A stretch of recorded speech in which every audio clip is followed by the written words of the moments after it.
Chuck, it's great to see you today. Hi, Jason. So, Chuck, it's been a couple of weeks since we last spoke. What's going on? What's happening in eastern Ukraine near Pokrovsk? There's been a lot of news about it. What do you say? Well, the Russians have been fighting there effectively, but at an extraordinary cost in terms of men and material. I was looking at the contact reports just this morning, and in three places, uh, deep into the Russian salient, 3 miles in, Ukrainian forces are in contact. That tells me that it indicates to me that the Russian forces and their efforts around that location likely are culminating. And that means that the Russian forces there, they are basically fighting themselves out. So we'll have to see. But I do note that this burn rate that the Russians have, somewhere around 1,200 troops a day, it simply isn't sustainable. And that effort in that place has consumed somewhere conservatively 40, maybe 50,000 Russian dead this summer. That is, that's, that is, you can't win with those casualty rates. You just can't do it. And you can't sustain that effort. Clearly, Russia is losing just tons of men. And it seems quite clear that the Russian military doesn't really care about them. However, it might not be sustainable.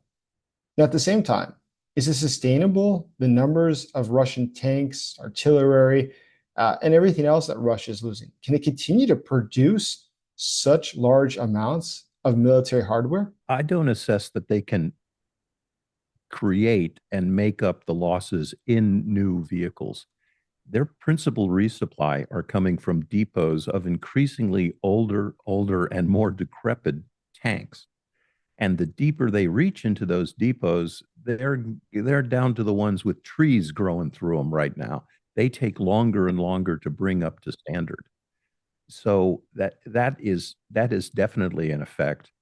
The other thing that I note is their losses in vehicles are extraordinarily high because they continue to operate in daylight because they don't have the training. Individual soldiers aren't trained and commanders aren't trained to carry out operations at night where their losses would be lower. So they hasn't changed that all summer. Daylight attack after daylight attack. And we see the video and everybody knows what happens. But isn't it alarming that throughout this entire war, there have been so many European and American companies that have been willing to do business inside of Russia? Recently, I read in Insider that there is an Italian company called Marchette, which produces machine parts that are used by the Russian industrial complex. Specifically, they provide blades that then are sent to Russia. The Russians then use those blades to make high-end sights for the tank, the T-90, which is then sent to invade Ukraine. It's absolutely absurd that's allowed to continue. How is it that people are allowed, if they do it indirectly, to continue assisting Russia to invade Ukraine? There is unfortunately a loophole in the European sanctions that they are only sanctioning completed goods. What Marchetti is doing, and I'll leave it to our listeners to judge the morality of this, they are exporting to Russia the key components necessary for optical sights, both for tanks, missiles, aerospace. They're sending the most critical components to Russia. And those components go into Russian missiles, Russian armored vehicles, Russian aircraft. Uh, it isn't good, and it certainly violates the spirit, if not the letter, of European sanctions law. But doesn't it seem absolutely insane, now 2.5 years into the war, that there's so many European companies that continue to do business with Russia? And more than that, they lobby for sanctions to be taken off of Russia. Now, just think about this in the context of how Americans see it. Soon we're having elections. Plenty of Americans are interested in helping NATO. They think that it doesn't really affect the United States, doesn't really help the United States, and the US does too much. Many Americans make the exact same argument about Ukraine, ignoring the fact that if Ukraine were to fall, war would come to NATO, to Poland or the Baltic states, and Americans would become involved. But rather than try to shore up support in the United States for NATO, the Europeans have decided to do the opposite. Many have done what they can to lessen sanctions and to allow trade to continue with Russia. If they were thinking strategically in the interest of their own countries, you would think that they would do everything possible, one, to help Ukraine win, and two, to show the Americans that Europe is truly committed to its own security and thus is cutting off all trade with Russia. The United States has put in place 22,000 separate sanctions against Russia.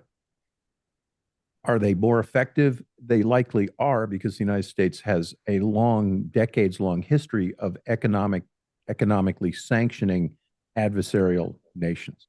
The United States is not always great on enforcing those sanctions, but maintaining them, that's had a very good effect. The background of this is there has been a considerable level of military cooperation between Europe and Russia. We just talked about Marchetti, but also the French company Thales also has exported Catherine FC and Catherine XP thermal cameras that are used in Russian main battle tanks, and also they have aerospace and missile applications as well. These exports are definitely hurting Ukraine. For example, Russia exporting armor plate and steel slabs to Europe, that's money that is going into Russia's pocket instead of Europe buying Ukrainian steel products. Instead of selling, as Marchetti is doing, vital components to Russia, perhaps there's a market for them in Ukraine rather than Russia. You know, these are really ugly facts. And right now, unfortunately, Marchetti is operating within the law by selling these components to Russia. It's unsatisfactory. That's exactly why it's so very disappointing. Throughout this whole war, there's been this mentality coming from some in the West about trying to do just enough, but not too much, to help Ukraine. We see that with the huge delays in sending assistance. We see that in the second guessing whether or not Ukraine needs all the weaponry that it's asking for. We see that with the red lines that magically change or disappear. But why is it that the Western partners of Ukraine are not willing to go all in and really try to prevent Russia's economy from growing and to prevent Russia's major industries from being able to make money, most especially those that are also doing business with the Russian government, even worse, the Russian military? This just doesn't make sense. Well, then there's this duality here.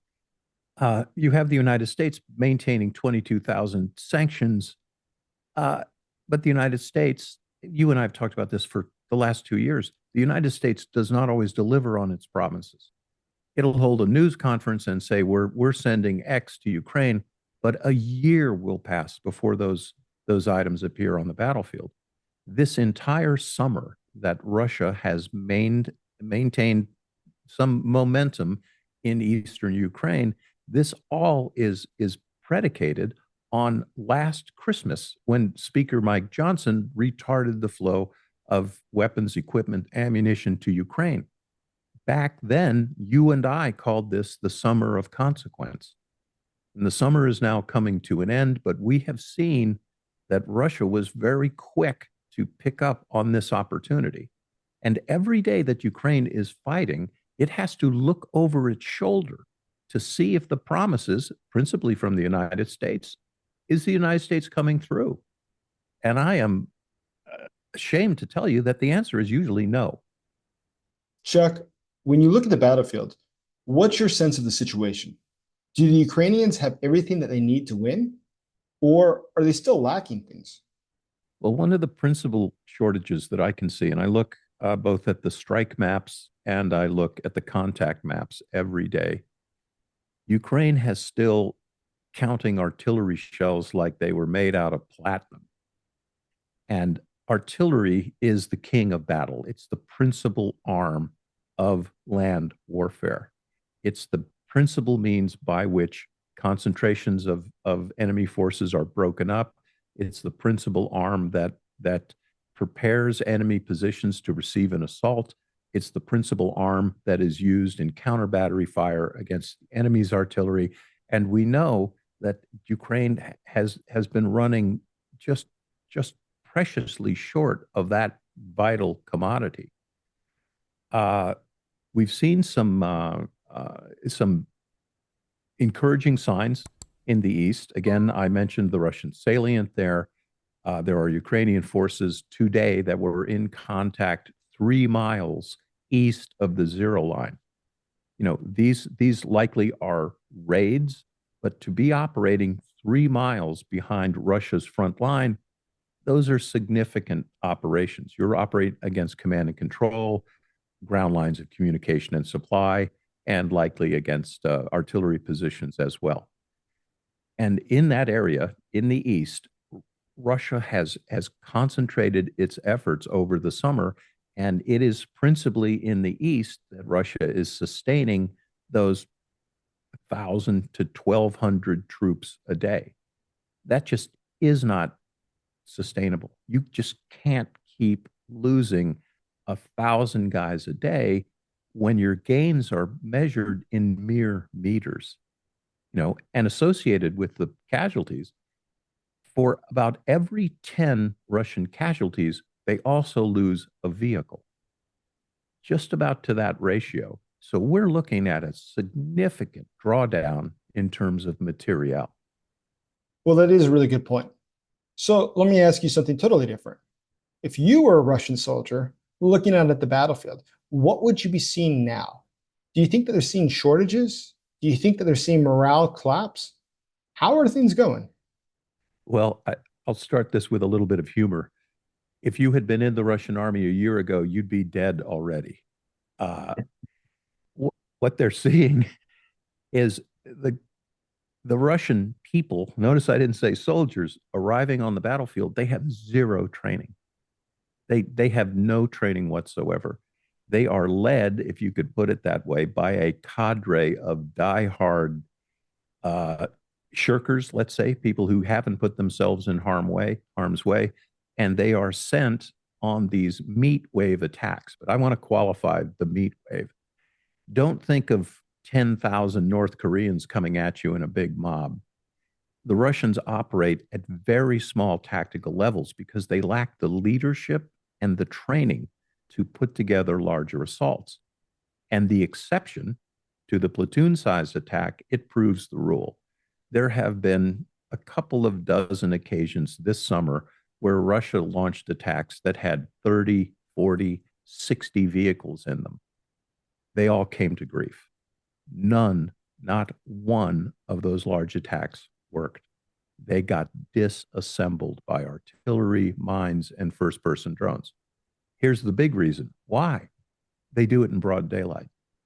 They arrive at the zero line at 10:30 in the morning with giant dust trails trailing behind them for the last 4 miles. The element of surprise, a key component of offensive operations, is surprise, whether in time, location, or manner of attack. Zero from Russia. And I keep seeing that spiraling down of more and more ineptly conducted attacks. I've never understood why they do that. Obviously, the Russian officers, even if they don't really care about their own soldiers, understand the importance of the element of surprise. And disregarding that puts even their own lives at risk. Why do you think it is that they just ignore this fundamental part of planning military operations? That's hard to answer. You know, so I am hypothesizing. I'm not the only guy who thinks this, but it's dangerous to say about your enemy. Here's what he's thinking. But I suspect that Russian sector commanders are given a quota of attacks. They're expected to say every day or every week or every month that I've conducted X number of attacks. And so they put together these ill conceived, ill ept, under equipped attacks. No matter what the Russians put together in a force package, it is almost always insufficient to achieve the objective they're aiming for. Where they are most successful is continuing to feed soldiers on foot into a tree line, sustaining losses of 60, 80, 90%, but they just keep sending people forward. This is something that the Ukrainians are unwilling to do and can't afford, frankly, to do. And as they have embraced the Western military ethos, no commander would do that. No commander is going to, squander his most important resource, which is manpower, not equipment, not ammunition, not artillery, manpower. They would not squander their manpower. To a Russian officer, manpower be damned. They're consumables. They're like pencil erasers. They just don't care. They can get more. Recently, I was speaking with someone, David Satter. He's a well-known American journalist who was a Moscow correspondent for many, many years.